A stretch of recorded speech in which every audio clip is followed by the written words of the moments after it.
es martes, día de economía, o al menos tenemos al invitado de cada martes relacionado con este tema, ¿no? Para hacernos entendible un poco más esto que a veces, para la mayoría de las veces vamos a decir para los argentinos, parece una gran preocupación, hasta un dolor de cabeza. Tenemos a José Vargas que nos va a explicar un poco lo que ha sucedido en las últimas horas. José, buenas noches, ¿cómo estás? Buenas noches, buen martes. Bueno, lo primero que te vamos a consultar es qué ha sucedido con el dólar, porque a pesar de la intervención del Banco Central hubo un aumento. En promedio, ¿cuánto subió el dólar en la jornada de hoy? En la jornada de hoy no subió mucho, subió prácticamente un peso.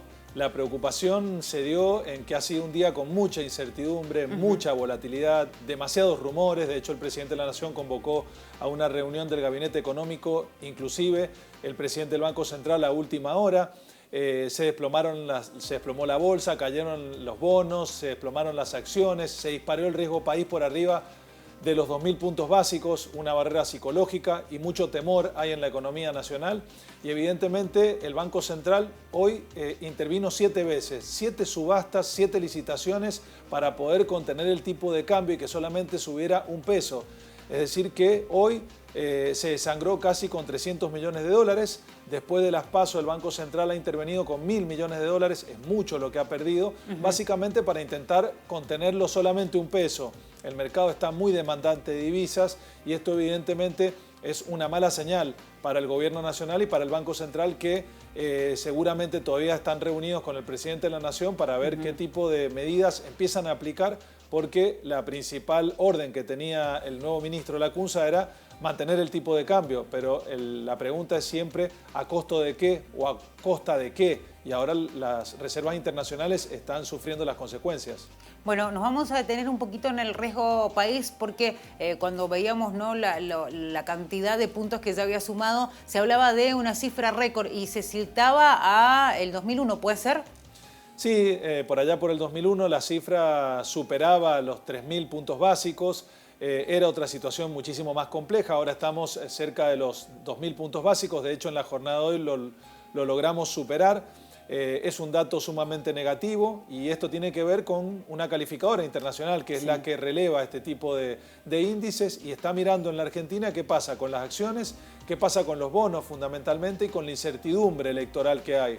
Es cierto que nos visitó el Fondo Monetario Internacional durante el fin de semana y hubieron ciertos desencuentros entre el presidente de la Nación, el ministro Lacunza, el Fondo Monetario Internacional y el candidato que obtuvo más puntos en las primarias. Básicamente hubieron declaraciones encontradas, esto generó mucha incertidumbre, se dice que el Fondo Monetario había mencionado que había un vacío de poder en la Argentina y por eso quizás no iba a librar los 5.700 millones que tiene que librar en el mes de septiembre y esto generó mucha más incertidumbre en el mercado y esto hizo que se desplomaran las acciones en Argentina y los bonos fundamentalmente. Bueno, así que esto es un poco lo que llevó al riesgo país a superar estos puntos básicos. Bueno, ahí también nos vamos a detener un poco con el tema de los bonos, porque veíamos que incluso las caídas han sido realmente significativas. ¿Qué significa para las empresas que operan, por ejemplo, en la bolsa, esto que ha sucedido en la jornada de hoy?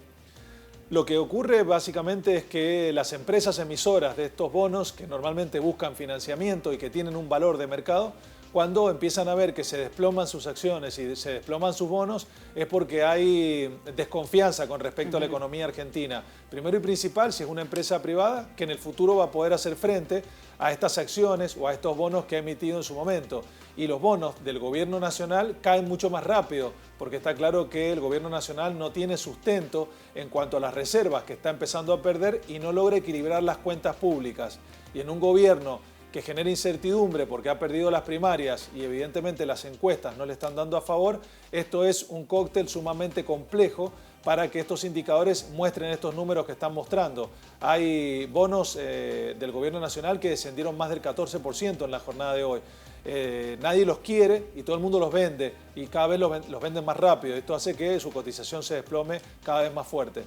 Bueno, vamos a hablar ahora de inflación, porque, bueno, vos mencionabas, José, la decisión del presidente Mauricio Macri de convocar a una reunión durante la tarde de hoy, una reunión de urgencia, pero también hay que decir que estuvo presente en un evento realizado por Coninagro, hizo mea culpa y habló de la inflación. Él se arriesgó a hablar de 3 puntos o de 3% de la inflación para que se va a medir y que se va a conocer en estos días, pero hay que decir que las consultoras privadas hablan de una inflación superior al 4%. Sí, el presidente de la Nación hizo referencia al índice de inflación del mes de agosto y hablaba de 3 y algo, un porcentaje de 3 y algo. Ese algo puede ser 0,1 o puede ser 0,99. Es decir, que es una diferencia sumamente importante y no es un dato menor. Está claro que estimamos que va a estar muy cercano o por arriba del 4%, porque después del 11 de agosto empezó a tener un impacto la devaluación en los precios. No se da de manera directa, pero evidentemente la última semana va a tener un impacto mucho más fuerte y más en el mes de septiembre, que vamos a conocer ese dato días antes de las elecciones de octubre, con lo cual va a ser un dato sumamente negativo para el gobierno. Pero está claro que agosto, que no suele ser un mes estacionalmente inflacionario, tenga un valor cercano al 4%, ya muestra a las claras que la devaluación va a empezar a tener un impacto sumamente fuerte en el indicador de precios en la Argentina.